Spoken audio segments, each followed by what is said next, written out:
No, my grandmother won't starve. At 11 years old, Ayana's desperate cry froze in the cutting air of the Alaskan wilderness, colder than the breath of a grizzly bear. Her small fingers trembled as she clutched the crude spear, surrounded by a sea of 1,000 hungry, yellow eyes. It wasn't one nor 10, but 1,000 starving wolves, their grayish-white pelts blending into the snow, advancing slowly. The frozen ground vibrated beneath the massive predators, and the girl's heart pounded like a war drum. She braced herself for the inevitable when, suddenly, a colossal shadow fell beside her. The colossal shadow belonged to a man of imposing stature, whose broad shoulders seemed to carry the weight of the frozen mountains. His features, carved by time and the relentless harshness of the tundra, were those of an elder, but his eyes, a deep blue like ancient ice, shone with surprising vitality, like the northern lights dancing in the night sky. It was Jedediah, the legendary trapper whispered about in the village stories, a man who seemed to have emerged from the very soul of Alaska, a specter of strength and experience. He wielded a spear even sturdier than Ayana's, and his stance, firm as an unshakable boulder, radiated a calm that violently contrasted with the chaos of the 1,000 wolves surrounding them. The predators, previously advancing with insatiable hunger, stopped. Their growls subsided to a restless murmur, and some backed away a step, ears lowered, their yellow eyes fixed on Jedediah's imposing figure. It was as if nature itself recognized the man's silent, ancestral authority. Ayana, her heart still racing, felt a strange warmth spread in her chest, a powerful mix of overwhelming relief and deep admiration. She looked at Jedediah, and he, without taking his eyes off the wolves, gave a small nod, a silent gesture of recognition and encouragement that calmed the girl's soul. Ayana. His voice was deep and resonant, like the wind howling through the mountains. Stand your ground, little one. They sense the fear, but they also sense the unshakable determination shining in your eyes. The girl gripped the shaft of her spear, her small hand still trembling, but now with a new and unexpected strength. She was no longer alone. The ancestral wisdom her grandmother often spoke of materialized right there beside her, alive and pulsing. Jedediah did not attack with blind fury. Instead, he began to chant in a low voice, almost an ancient lament, that seemed to merge with the sound of the icy wind and the very spirit of the land. His voice, laden with centuries of history and respect for the earth, echoed across the frozen plain, enveloping them all. He was not a warrior seeking death, but a guardian seeking balance, harmony even in confrontation. The wolves, confused and agitated by this melody that seemed to speak directly to their wild souls, began to move. Not in attack, but in a restless ballet of uncertainty and hesitation. Jedediah took a step forward, his spear pointed toward the sky, not as a threat of combat, but as a symbol of his connection to the spiritual and natural world. He shouted no words of war, nor did he charge with violence. His strength resided in his imposing presence, in his deep and respectful connection with the spirit of Alaska. He knew the true battle was not about killing, but about protecting life and sustenance. Ayana watched, mesmerized by the scene. With every note of Jedediah's chant, the horde of wolves seemed to lose a bit of its predatory ferocity, replaced by an instinctive caution. They glanced at each other, their hunting instincts conflicting with an invisible but palpable force emanating from the trapper. The girl realized Jedediah was not just intimidating them. He was communicating with them in a way she had never imagined, reminding them of their place in the vast and unforgiving tapestry of nature. He turned slightly toward Ayana, his blue eyes meeting hers, conveying a wordless message. Respect is the mightiest tool, little one, even for those who threaten us, driven only by hunger. Ayana nodded, absorbing every word, every gesture. The lesson was profound, and she felt she was learning more in that moment than in any day of her life.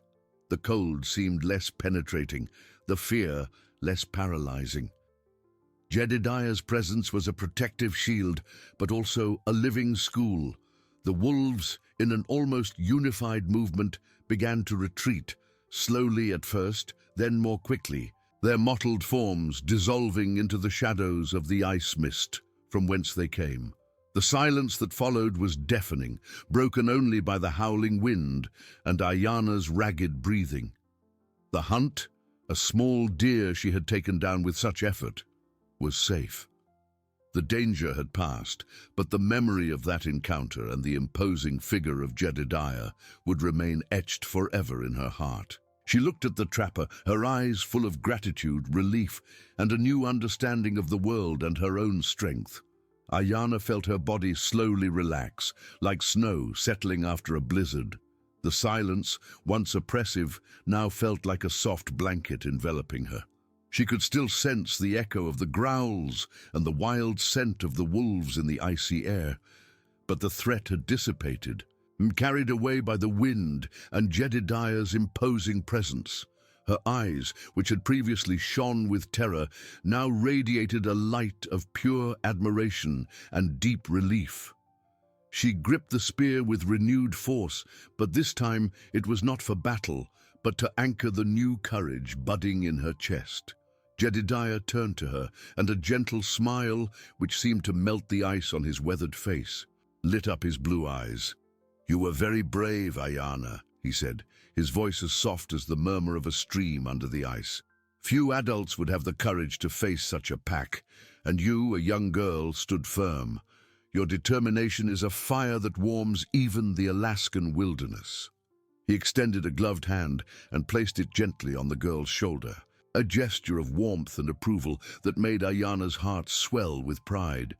"My grandmother." Ayana's voice caught, a mix of exhaustion and contained emotion. "I couldn't let her go hungry. She taught me about the strength of our ancestors, about the connection to the land. I just wanted to be worthy of her wisdom."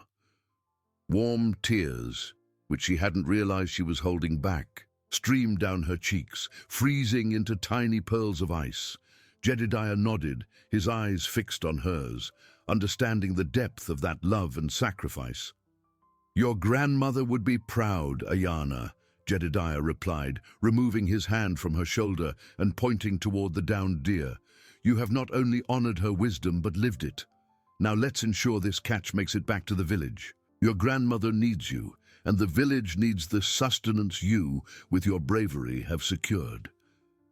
He knelt beside the deer, his movements efficient and full of respect for the animal that would offer its life. Ayana watched him, learning from every gesture the correct way to prepare the game for transport, minimizing waste, honoring the spirit of the deer. Together, they strapped the deer onto an improvised sled that Jedediah carried, made of sturdy branches and leather. The weight was considerable, but the trapper's presence beside her made the task less arduous. The sun was already beginning to dip toward the horizon, painting the sky in shades of purple and orange, a spectacle of color that, under other circumstances, Ayana would have admired without reservation. Now, her thoughts were on her grandmother, the roaring hearth, and the promise of warm food. The way back was long, and the cold intensified with the arrival of night. Ayana felt fatigue in every muscle, but a new energy, fueled by overcoming and gratitude, drove her forward. Jedediah walked ahead, breaking a trail in the deep snow, his pace steady and sure. He didn't speak much, but his presence was a beacon of safety. With every step, Ayana felt she wasn't just carrying the game, but a new version of herself, stronger, more aware of her place in the world and the interconnection of all lives. She looked up at the sky, where the first stars began to prick the dark veil. Alaska was a place of relentless challenges, but also of unspeakable beauty and an ancestral strength that inhabited every being. Jedediah's lesson about respect and communication with nature resonated in her mind. It wasn't just about surviving, but about living in harmony, even in the face of danger. The small village, with its flickering lights, finally appeared on the horizon, a point of warmth and hope amidst the icy vastness. The thought of her grandmother, with her faint smile and wise eyes, filled Ayana with a wave of tenderness. She imagined the relief on the elder's face upon seeing the food, the joy of knowing her granddaughter had returned safe and sound. Ayana knew that this night would forever mark her life, not just for the game she brought, but for the wisdom she found in the heart of winter, alongside a legendary trapper, and the proof that love, courage, and human connection were the greatest weapons against the cruelest cold.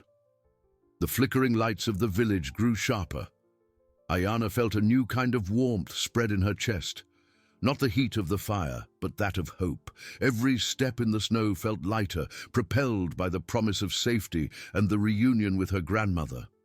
Jedediah, by her side, maintained a steady pace, his imposing figure a silent anchor in the frozen expanse. The smell of wood smoke and the distant bark of a sled dog reached her senses, announcing the end of the journey. As they approached the first cabins, several figures wrapped in heavy furs emerged from the doorways, drawn by the sight of the legendary trapper and the small girl pulling a sled. Whispers of surprise and relief traveled through the small group. It was rare to see Jedediah, and seeing Ayana by his side with the catch was something no one expected. An older woman, her face weathered by time but her eyes gentle, rushed toward them, her arms open for Ayana. It was Martha, her grandmother's closest neighbor, who always looked after her when Ayana was out. "Ayana, my little one, you are safe." Martha hugged her tightly, and Ayana felt the comfort of that familiar affection. The warmth of Martha's tears on her shoulder was a welcome contrast to the relentless cold. Jedediah, with a nod, handed the sled with the deer over to the men who approached, their faces showing a mix of admiration and gratitude. Scarcity had tightened its grip on the village, and this hunt was a blessing. "Ayana is a natural hunter," Jedediah said, his voice resonating with pride. "She faced the unthinkable and secured the sustenance for her family and our village." His words echoed, and the villagers' gazes turned toward Ayana, no longer with pity, but with deep respect. Ayana felt a flush rise to her cheeks, but this time it wasn't from shame, but from genuine satisfaction. She had kept her promise.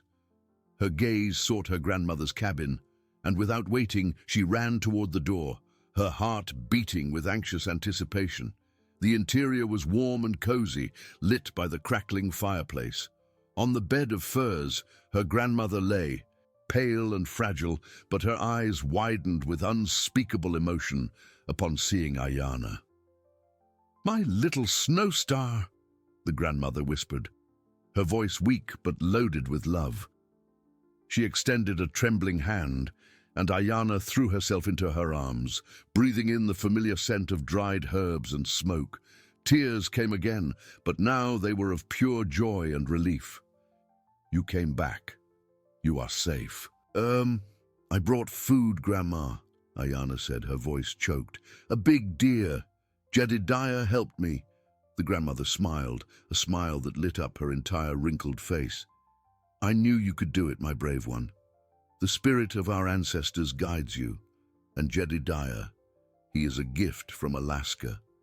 She squeezed Ayana's hand, and the girl felt the fragile strength of that connection. Later, as the deer was being prepared and the smell of roasting meat began to spread through the village, Ayana sat beside her grandmother, recounting every detail of her adventure, from the terror of the 1,000 wolves to Jedediah's ancient chant. The grandmother listened with closed eyes, a serene smile on her lips. "You didn't just hunt, Ayana," she said, opening her eyes to fix them on her granddaughters. You learned about respect, about the strength that comes from love, and about your own power. That is the true hunt, the hunt for wisdom." Ayana felt a lump in her throat. She looked at her grandmother's hands, thin and wrinkled, yet hands that had woven so many stories and taught so many lessons. That day, she had become more than a girl. She had become a guardian, a promise for the village's future, a living link in the chain of ancestral wisdom. The cold of Alaska would continue to challenge them, but Ayana knew that, with love in her heart and wisdom in her soul, she and her people would always find the way. The shared meal would be more than food. It would be a celebration of life, courage, and the unbreakable human connection. The aroma of roasted venison filled the small cabin, a scent that was more than sustenance. It was the fragrance of hope and renewed life. Ayana watched her grandmother, who, though still frail, smiled with teary eyes while savoring the hot broth. Each spoonful seemed to infuse new life into her tired body. Ayana felt a lump in her throat, a mix of relief and deep gratitude. That deer, earned through so much fear and bravery, was tangible proof of her love. Jedediah, sitting silently near the hearth, watched the scene with a serenity that warmed the room. His blue eyes, now free of battle intensity, reflected the dancing flame, conveying an ancestral peace. He sought no recognition, only the certainty that life went on. The other villagers, who had gathered to share the meal, looked at Ayana with new reverence. She was no longer the small, vulnerable girl, but the young hunter who had faced the impossible. "Your courage brought light to this dark night, Ayana," said Martha, the neighbor, her voice choked with emotion. "You reminded us of the strength that resides in each of us, even when hope seems to drain away." Ayana felt her heart pulse with pride. She looked at Jedediah, who gave her a discreet nod, a silent acknowledgement worth more than 1,000 words. That day had transformed not only herself, but everyone's perception of her. She was no longer just the sick elder's granddaughter. She was Ayana, the girl who challenged 1,000 wolves. In the following days, the village, previously shrouded in the shadow of scarcity, began to flourish with a new spirit. Ayana's hunt with Jedediah ensured food for everyone, and the story of the encounter with the wolves spread, weaving itself into the legends of Alaska. Ayana's grandmother, fed and warmed, recovered slowly, her strength returning day by day.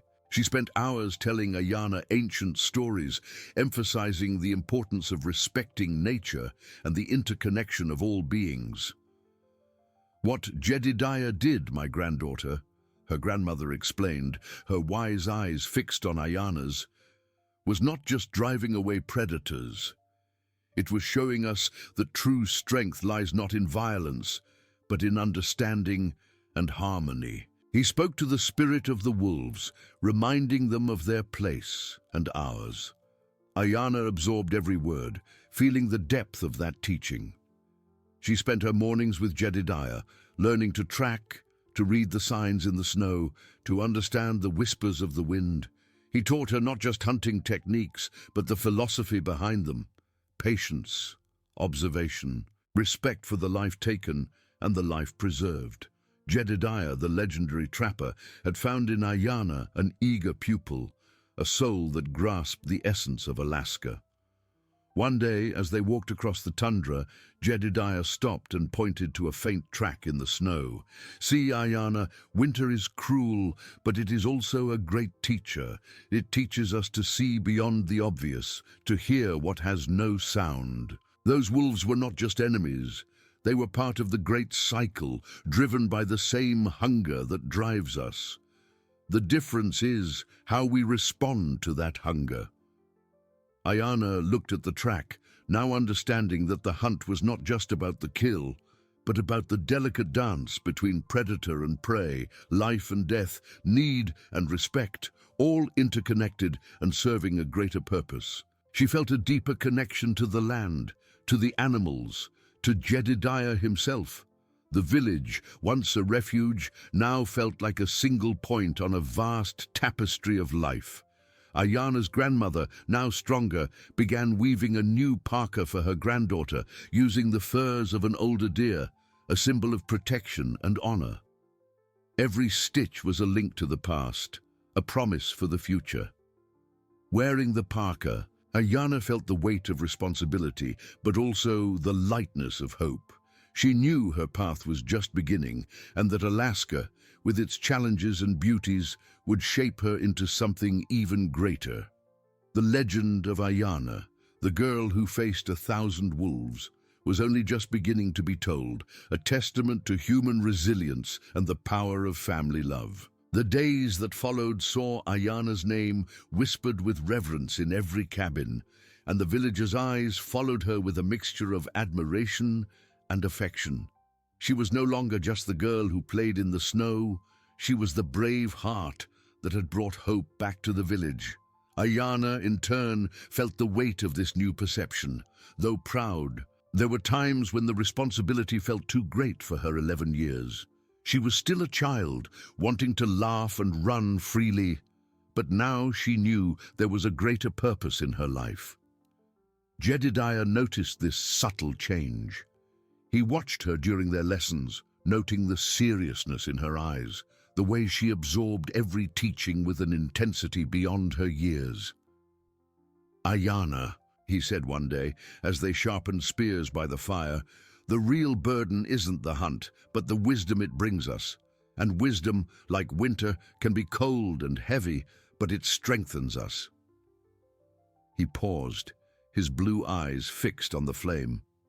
"You don't have to carry the world alone, little one. Share the weight, just as we share the catch." Ayana lowered her head, feeling an unexpected relief. Jedediah's words were like a balm to her agitated soul. She had felt isolated in her new legend, as if she had to be perfect. That gesture of understanding from the old trapper made her feel part of something greater again, not just a solitary heroine.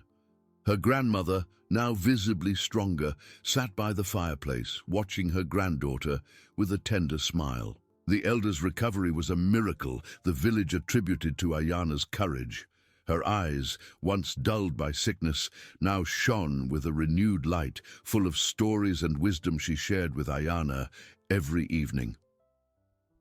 "The spirit of Alaska is strong in you, my star," the grandmother would say, stroking the dark hair of her granddaughter. "But remember, a tree's strength is not just in its trunk, but in its roots, which intertwine with other trees, forming an unbreakable forest." Ayana understood that true strength came from unity, from mutual support. She began spending more time with the other village children, teaching them the small tricks Jedediah showed her, sharing her stories in a lighter way, transforming fear into tales of bravery and hope. She organized games in the snow that simulated tracking and observation, instilling in the youngsters respect for nature and the importance of cooperation. The village, in turn, feeling the renewal of hope, began to organize for the next, even harsher winter. Men went out in larger hunting parties, women wove warmer clothes, and the children helped gather firewood. Ayana, wearing the new parka woven by her grandmother, was a living symbol of this unity. She was no longer just a hunter. She was a bridge between ancient wisdom and the new generation, a beacon of resilience. One day, while helping distribute furs to the neediest, Ayana saw a group of small children, their faces flushed from the cold, watching her with admiration. One of them, an even smaller girl, approached timidly and touched the edge of her parka. "Are you Ayana who spoke to the wolves?" she asked, her eyes wide. Ayana knelt, a gentle smile on her lips. "I am Ayana," she replied, "and yes, I spoke to them. But the most important thing is that I listened, and what they taught me is that Alaska gives us everything we need if we know how to respect it and take care of each other." The girl nodded, and Ayana felt a warmth in her chest, a warmth that the cold of Alaska could never extinguish. She understood that her legend was not about herself, but about the collective strength of her people. Ayana, with a new light in her eyes, stood up, feeling stronger and more connected than ever. The future of the village, she knew, was in everyone's hands, and she was ready to lead, not as a solitary hero, but as part of an unbreakable community whose roots dug firmly into the frozen soil of Alaska, promising warmth and life even in the harshest winters. The following days transformed the village into a hive of activity and hope. Ayana, with her grandmother's parka, became a central figure, a vibrant link between ancestral wisdom and the energy of the new generation.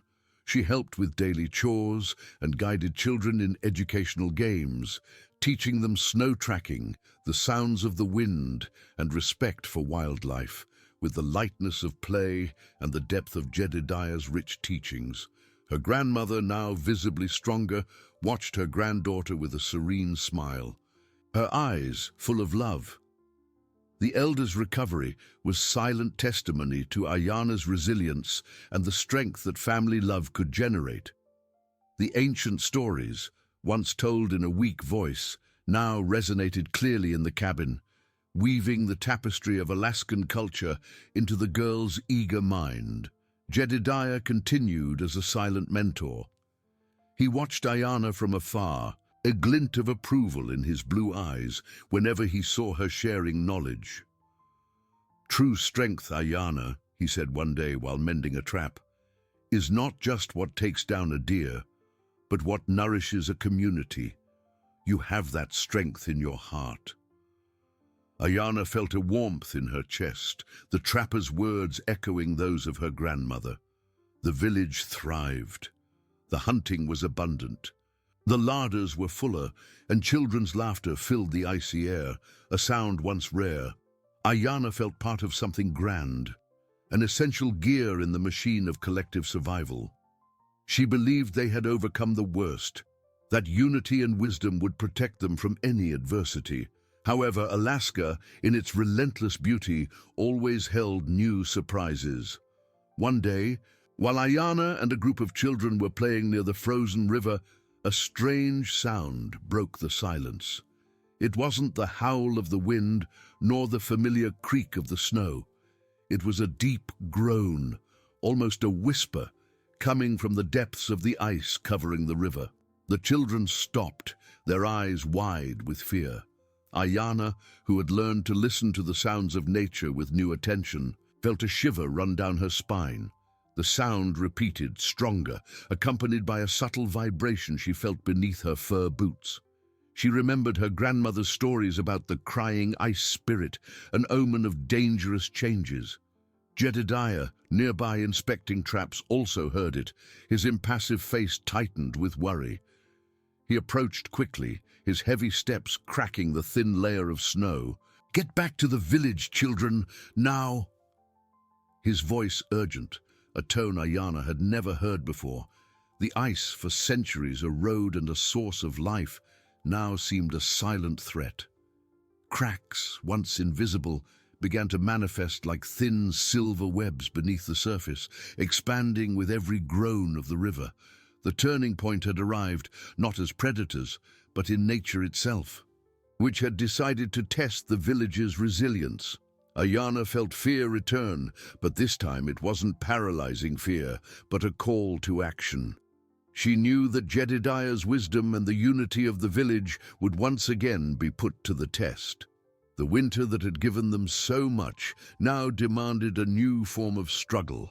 "Get back to the village, children, now!" Jedediah's voice, usually calm and deep, echoed with an urgency that made Ayana's heart leap.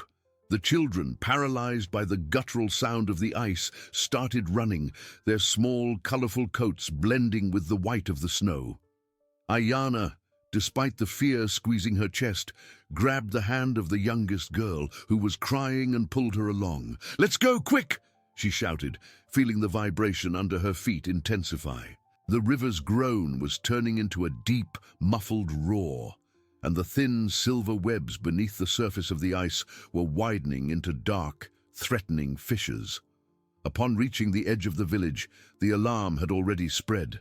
The villagers, alerted by Jedediah's shout and the children's panic, poured out of their cabins, their faces marked by concern.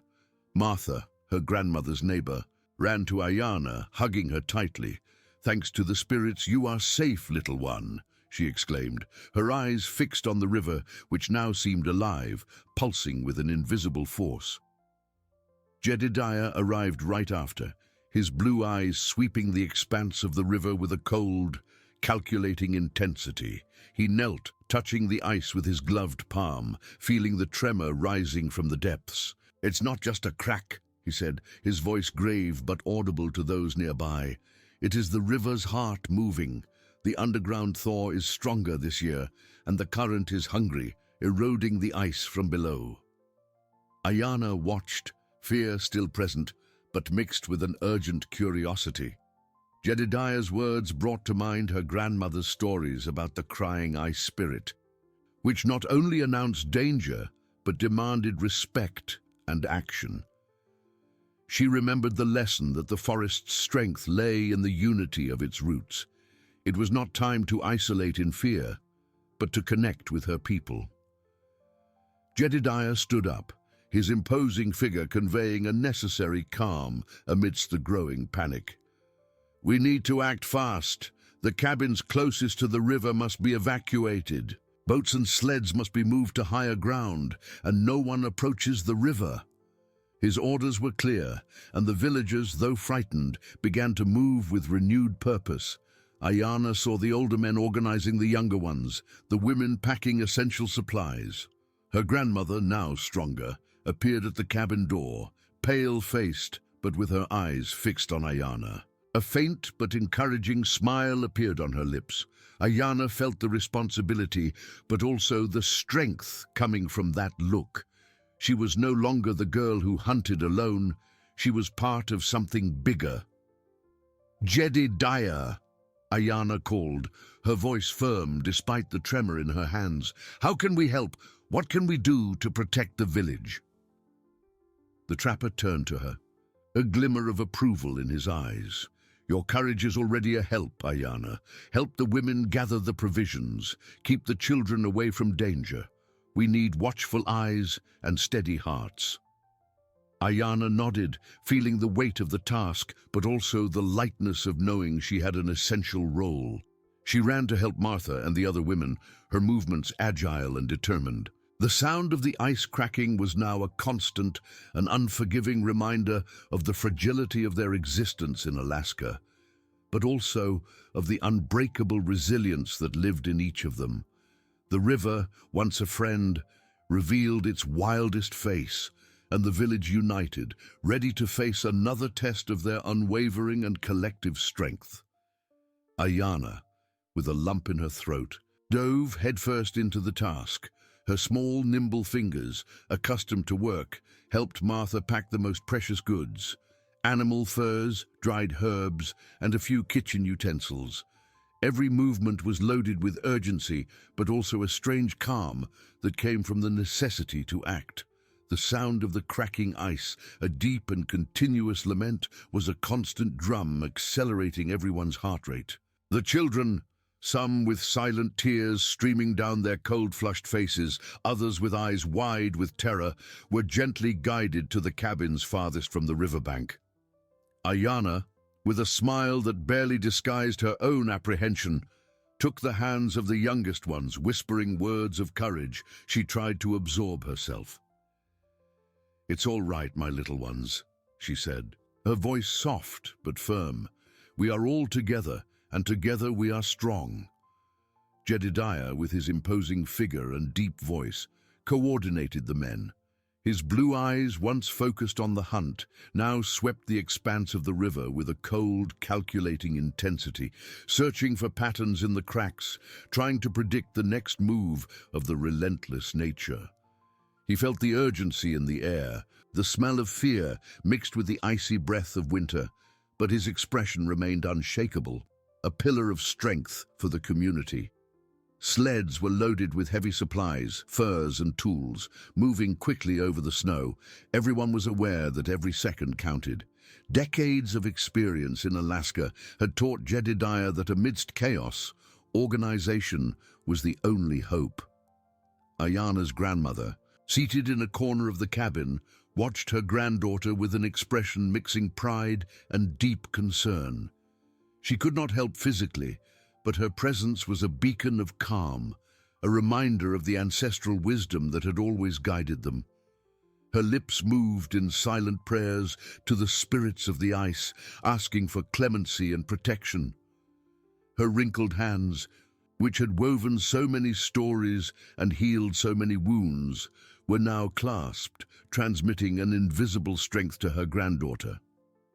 She knew that Ayana, her little snow star, was once again at the center of a trial, and the elder's heart ached, but it also swelled with unshakable faith in the resilience of her granddaughter and her people.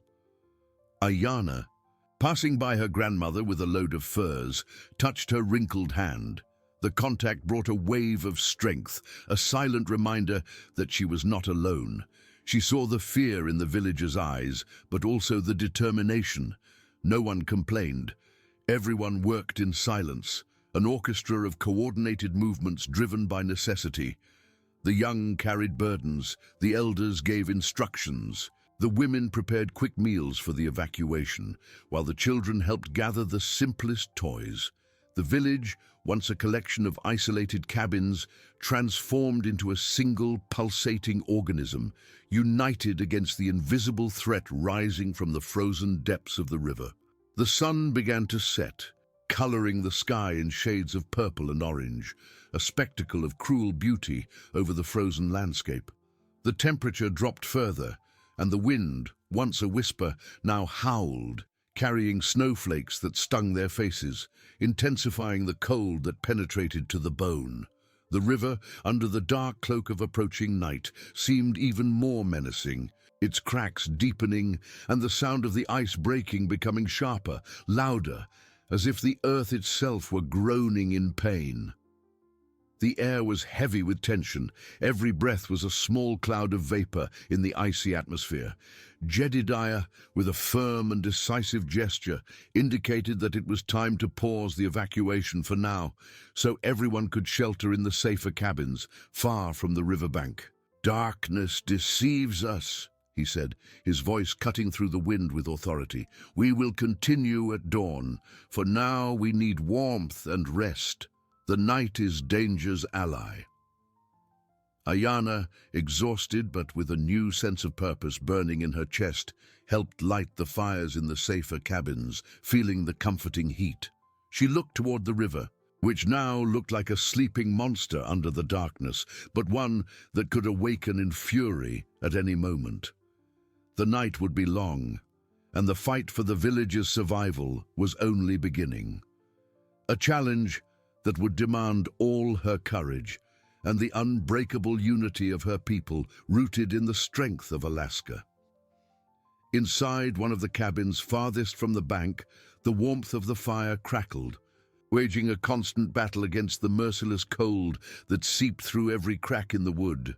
Ayana was nestled among other children, feeling the comforting warmth of the small bodies around her, a tapestry of soft breaths and beating hearts in unison. The smell of smoke, damp furs, and frozen earth filled the air, a familiar scent that, on this night of uncertainty, brought a strange comfort and a sense of belonging.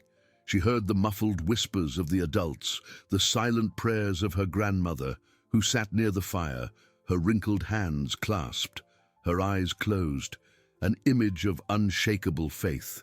The sound of the river, though now more distant and muffled by the thick wooden and snow walls, was still a disturbing presence, a low, continuous moan that seemed to vibrate in the very floor of the cabin, a constant reminder of the invisible threat.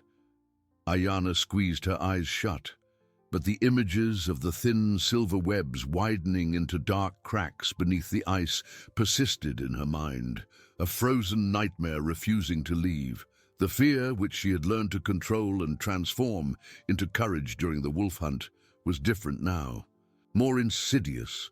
It was not the visible, tangible fury of 1,000 hungry beasts, but the silent, unpredictable, and overwhelming threat of nature itself, seemingly awakening from a deep slumber. Jedediah, meanwhile, could not rest. He sat at the cabin entrance wrapped in his thickest furs, his gaze fixed on the impenetrable darkness outside, listening intently to every sound the icy wind carried, every creak of the snow under the weight of the cold. His blue eyes, which had guided Ayana through so many lessons about the tundra and its secrets, were now filled with deep concern and tireless vigilance. He knew the night was the most treacherous hour, when the ice could shift without warning, and the darkness hid the most subtle signs of imminent danger. From time to time he would rise, his steps firm and silent, checking the lashings of the sleds, carrying essential supplies and the security of the cabins, his imposing figure a sentinel against the invisible fury of nature. His mind worked tirelessly, tracing and retracing plans, assessing risks and possibilities, searching for a solution to the dilemma presented by the frozen river. Ayana's grandmother, sensing her granddaughter's restlessness, opened her eyes, a gleam of ancient, serene wisdom in them. She extended a wrinkled hand, inviting Ayana closer with a soft, loving gesture. Ayana crawled to her, nestling against the familiar warmth of her body, feeling the scent of dried herbs and home. "Winter tests us in many ways, my star," the grandmother whispered, gently stroking the girl's dark hair. "But it also teaches us that even in the deepest darkness, there is always a flame that burns, the flame of hope, of unity, of the love that connects us to one another." Ayana felt her grandmother's words like a balm to her agitated soul. She remembered Jedediah's lessons about the strength that comes from sharing the burden, from not carrying the world alone. It was not about being the solitary heroine who faced 1,000 wolves, but about being a vital and unbreakable part of something much larger, a root among the many that formed the unbreakable forest of the community. As the night wore on, the cold outside intensified with every hour, but the human warmth inside the cabins seemed to grow, a miracle of resilience. The villagers, previously overcome by panic and uncertainty, now shared a resigned but determined silence. Children slept nestled in piles of soft furs, their dreams protected by the collective warmth, while the adults dozed sitting up, ready for any sign of danger. Ayana watched the tired but firm faces, illuminated by the flickering flames, and felt an overwhelming surge of love and belonging. Alaska, with its relentless beauty and extreme challenges, had forged in them a resilience that transcended fear and pain. The sound of the cracking ice seemed to diminish, or perhaps their ears had grown accustomed to it, transforming it into part of the cold, nightly symphony of winter. The promise of dawn, with its light and the chance to act, was the candle guiding their spirits through the deepest darkness. Finally, a faint grey glow began to appear on the distant horizon, painting the sky in pale shades of purple and pink, announcing the end of the long, tense night. The wind died down to a whisper, and an almost absolute silence hung over the village, broken only by the soft crackling of the fires and the occasional distant groan of the ice. Jedediah stood up, his imposing figure casting a long shadow on the freshly snow-covered ground. He looked at Ayana, who was already standing, her eyes fixed on the river that looked like a sleeping monster. An almost imperceptible smile touched the trapper's lips, a silent acknowledgement of the strength he saw in the girl. "The sun brings clarity, Ayana," he said, his voice softer now but still full of authority, "and with it the strength to face what the night has hidden and to build a new path." Ayana nodded, feeling a renewed determination warming her chest. The struggle was not over, but the night of waiting had strengthened their bonds, reaffirming that together they could face any challenge Alaska imposed upon them. The river was still an imminent threat, but the village was united, their roots deeper than ever, ready for the new day and the battle looming, with hope burning brightly in their hearts. The faint light of dawn revealed the extent of the threat. The river, once a mirror of ice under the darkness, now showed a complex network of cracks stretching across its entire surface like dark, deep veins. Some were thin as hair, others wide enough to swallow an arm, revealing the dark, turbulent water churning below. The sound of the ice breaking, previously muffled by the night and distance, was now clearer, a chorus of snaps and groans that made the ground tremble subtly. Jedediah, with Ayana beside him, walked to the safe bank, his blue eyes scrutinizing every detail. He knelt, touching the ice with the tip of his gloved fingers, feeling the vibration rising from the depths. His face, usually impassive, held an expression of seriousness that Ayana rarely saw. "The heart of the river is restless," he murmured, more to himself than to the girl. "The current is stronger than in any winter I remember. The underground thaw is devouring the ice from below, like a hungry wolf devours its prey." Ayana watched, the cold biting her cheeks, but her mind was heated by the urgency of the situation. She recalled her grandmother's stories about the unpredictability of nature, about how Alaska, in its beauty, could also be the cruelest of teachers. "What shall we do, Jedediah?" she asked, her voice small but firm. "Can we try to reinforce the ice, or divert the current?" Jedediah shook his head slowly, his eyes fixed on the mass of ice that seemed to breathe and moan. "Reinforcing the ice would be like trying to hold back an avalanche with your hands, Ayana, and diverting the current. That is beyond our power. The river has its own will." He stood up, his imposing figure conveying a calm that contrasted with the gravity of his words. "Our strength lies not in fighting the river, but in adapting to it. We need to move the village." A murmur of shock traveled through the villagers who approached, their faces pale upon hearing the trapper's words. Moving the entire village? It was a colossal task, almost unthinkable amidst the rigor of winter. The cabins were heavy, the provisions abundant, and the terrain, covered in deep snow, made any relocation an ordeal. But Jedediah's gaze left no room for doubt. Ayana's grandmother, who had been brought to the bank on a small sled, observed the scene with teary eyes, but full of silent determination. She reached out her hand to Ayana, who held it tightly. "Your strength, my star, is in your voice," the elder whispered, her voice weak but laden with wisdom. "Unite the people, Ayana. Show them that hope does not break, even when the ice shatters." Ayana felt the weight of responsibility, but also the strength coming from that touch, that look. She looked at the apprehensive faces of the villagers, at the children clinging to their mother's skirts, and knew she could not hesitate. "Jedediah is right," she exclaimed, her voice ringing out in the icy air, surprising herself with its clarity and conviction. "We cannot fight the river, but we can move. Our ancestors did this many times. We are the people of Alaska, the people who adapt, who survive. Together, we can do this." Her words, coming from a mere 11-year-old girl, but carrying the courage of one who had already faced 1,000 wolves, touched the hearts of the villagers. The murmur of shock turned into a murmur of determination. Jedediah nodded, a glimmer of pride in his blue eyes. "Ayana is right. This is not the first time winter has challenged us. We have sleds, we have strength, and we have each other.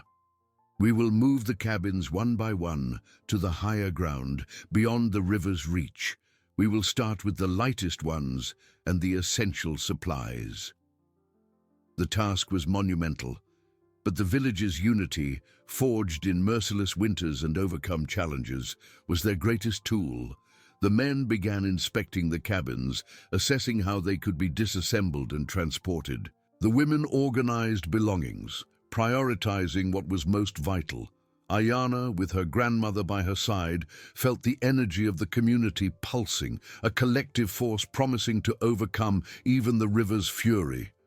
The ice continued to groan, but the village, united, was ready to dance to the rhythm of its new song of survival, a hymn to human resilience in the frozen heart of Alaska. The first cabin to be moved was Martha's, a smaller structure, but still an immense challenge amidst the relentless winter.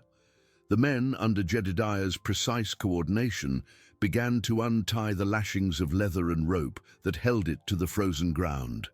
Every movement was slow, heavy, the cold penetrating the thickest gloves, muscles straining under the almost superhuman effort. Ayana, with her grandmother watching closely, helped the women pack the last belongings, wrapping blankets and utensils in furs to protect them from impact and the biting cold. The sound of the river ice, now more of a muffled roar than a groan, seemed to echo with every crack of the cabin timbers being unfastened, a constant omen. Jedediah, with his deep authoritative voice, gave clear instructions, his blue eyes observing every detail, every man, every tremor in the earth. Slowly, carefully, unity is our strength, and haste is the enemy of safety, he called out, and the men responded with grunts of effort, their faces red and sweaty despite the biting cold that pricked their skin. They used rolling logs and improvised sleds, pulling and pushing the wooden structure with impressive synchronicity. The result of generations of community work, a heritage of resilience. The deep snow, which had previously seemed like a protective blanket, now became a treacherous obstacle, swallowing their feet and hindering progress with every foot gained. Ayana felt the tension in the air, the palpable fear, but also a current of determination flowing silently between everyone, connecting them. She saw one of the children stumble and fall into the soft snow, starting to cry in despair and cold. She ran to the child, kneeling and hugging her tightly, the warmth of her own body a comfort. "It's all right, little one. We are just changing houses. It's a big adventure, isn't it?"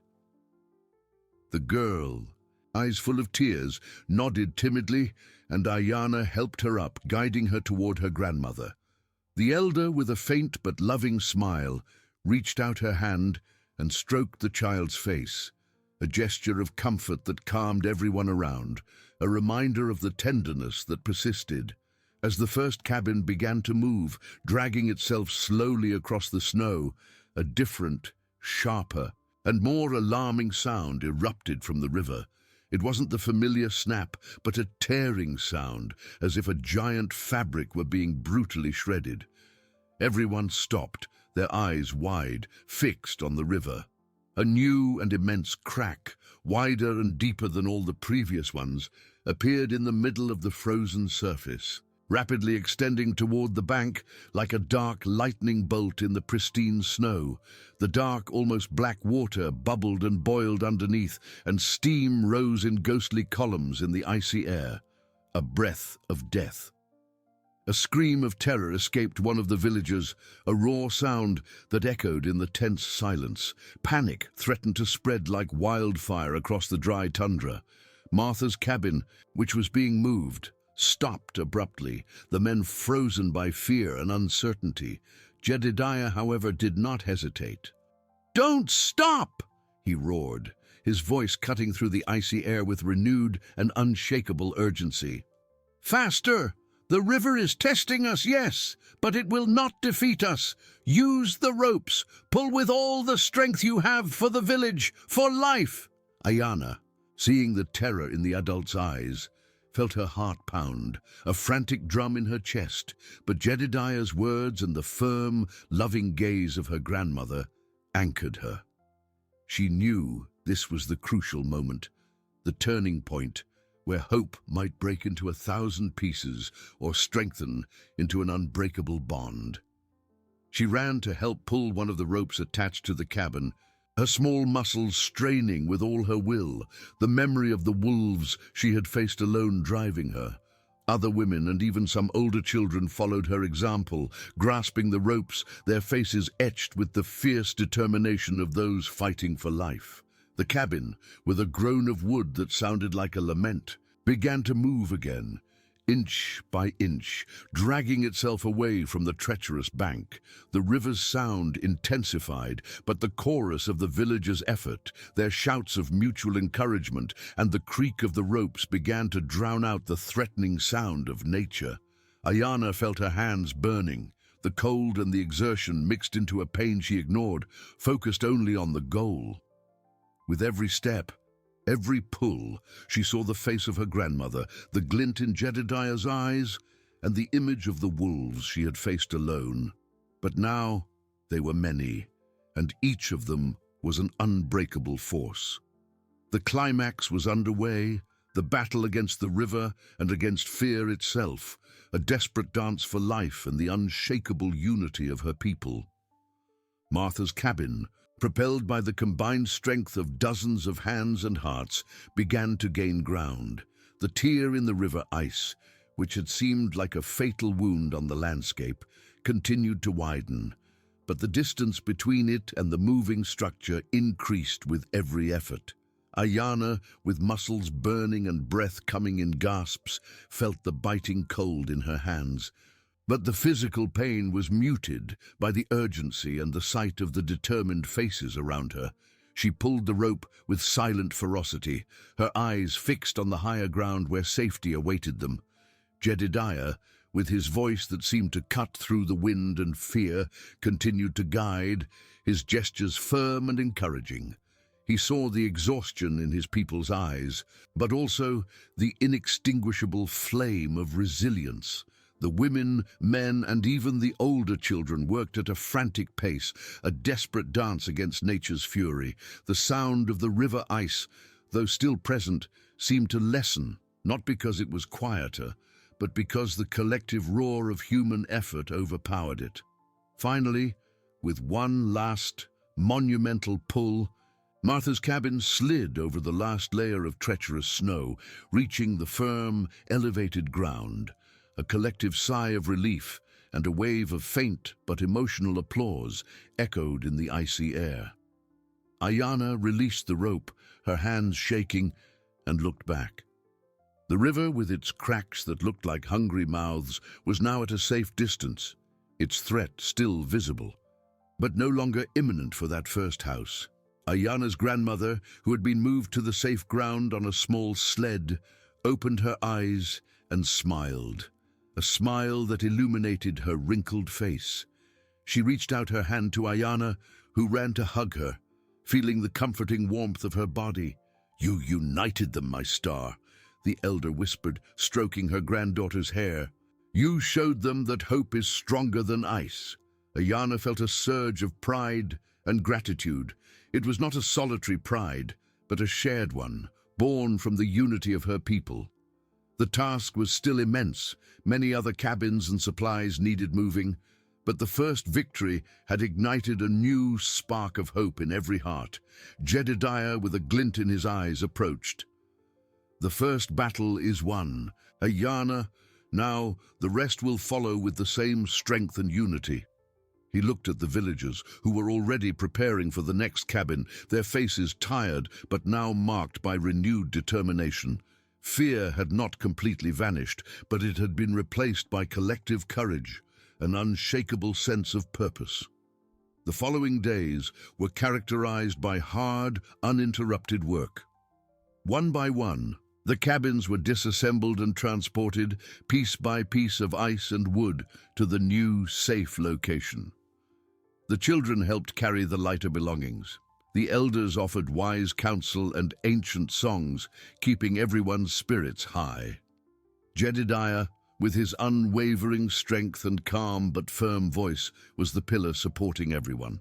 His blue eyes, previously clouded with worry, now shone with silent pride, witnessing the strength of his people. Finally, under a pale blue sky and an almost sacred silence, the last cabin was erected in its new, safe location. It was not an exact replica of what they had left behind, but a new beginning, forged with the same hands and hearts. A collective sigh of relief and gratitude swept through the village. The fires were lit with renewed fervor, their flames dancing against the encroaching darkness, an invitation to warmth and celebration. Ayana felt a deep and overwhelming emotion. It was not the euphoria of a solitary victory, like when she faced the wolves, but the serene joy of belonging, of being a link in an unbreakable chain. Her grandmother, now sitting comfortably inside her rebuilt cabin, with the warmth of the fire soothing her bones, reached out her hand to her granddaughter. Ayana snuggled beside her, smelling the familiar scent of herbs and smoke. "You united them, my star," the elder whispered, stroking the girl's dark hair. "You showed them that hope is stronger than ice, stronger than any fear. True strength is not in fighting alone, but in being the voice that reminds everyone that we are one." Ayana looked at the firelit faces, at the children playing nearby, and felt the weight of responsibility transform into glorious purpose. She had learned that courage was not the absence of fear, but the decision to act despite it, especially when fighting for those one loves. Jedediah approached, his steps as silent as the snow. He sat near the fire, his eyes fixed on the flames, but his gaze occasionally shifted to Ayana, a silent, deep acknowledgement. "The Alaskan wilderness teaches us hard lessons, little Ayana," he said, his voice deep and gentle. "But it also shows us the beauty of unity. You, with your courage and your voice, have reignited that flame in all of us. The village is safe and stronger than ever." Ayana smiled, a smile that lit up her face, reflecting the firelight. The river, though still present in her memory as an overcome threat, now seemed distant, proof of their collective resilience. The village, in its new home, was a living testament to the strength of the human spirit. They had faced the fury of nature and emerged not just unharmed but transformed, their roots deeper, their bonds stronger. The story of Ayana and the 1,000 wolves, the story of Jedediah and his wisdom, and now the story of the village united against the river would be told for generations, a hymn to courage, altruism, and the unshakable hope burning in the frozen heart of Alaska, a beacon for all who dared to face the winter. And so it was. The months that followed brought the promise of spring, though still distant, and the certainty that the village had found not only a new home, but a new soul. The elevated ground, once merely a crossing point, transformed into a vibrant refuge. The cabins, rebuilt with care and affection, now formed a welcoming circle, with the central fires burning brighter than ever, warming not just bodies, but spirits too. Ayana, having just turned 12, was no longer just the girl who hunted. She was Ayana, the winter star, the voice that had united her people. The village children followed her with eyes full of admiration, asking her to recount the story of the wolves again or how she helped move the houses. She narrated with a calm and wisdom beyond her years, gesturing with her small but firm hands, her dark eyes shining with the flame of memory. Her grandmother, visibly restored by the warmth of the new home and the joy of seeing her people united, sat beside her granddaughter, weaving furs and smiling. Her smile was a balm, a constant reminder of the strength of love and resilience. "Every word of yours is a thread weaving our future, my star," the elder said, her voice now stronger, yet carrying the usual sweetness. "You didn't just save the village, you reinvented it." Jedediah, the legendary trapper, watched the scene with silent pride. He spent his days teaching the young to track, to read the signs in the snow, to respect nature. But his lessons went beyond hunting. He spoke of the importance of community, listening, and empathy. His blue eyes, once focused on survival, now reflected a deep peace, a satisfaction that came from seeing his people flourish. He and Ayana shared an unbreakable bond, a mutual understanding that transcended words. He saw her not just as a student, but as an equal, a leader in her own right. Life in the new village was more than mere survival. It was flourishing. The women gathered to sew and tell stories, the men planned hunts and built, and the children played in the snow, their laughter echoing freely without the constant fear of the treacherous river. The river now was a distant memory, a test overcome that had forged a stronger, more united people. Ayana often sat at the edge of the new settlement, gazing at the vast white horizon, feeling the icy wind on her face. She thought of the wolves, the spear in her hands, the fear that had paralyzed her, and the courage that had propelled her. She thought of her grandmother, her wisdom, and of Jedediah, his strength. She understood that Alaska, in its relentless beauty, was not just a place to survive, but a place to learn, to love, and to connect. True wealth lay not in the fullest hunt or the warmest cabin, but in the ties that bound every heart, in the hope burning in every soul. The village was a beacon, and Ayana, with her story, was the brightest flame of that beacon, guiding her people toward a future of resilience and unity.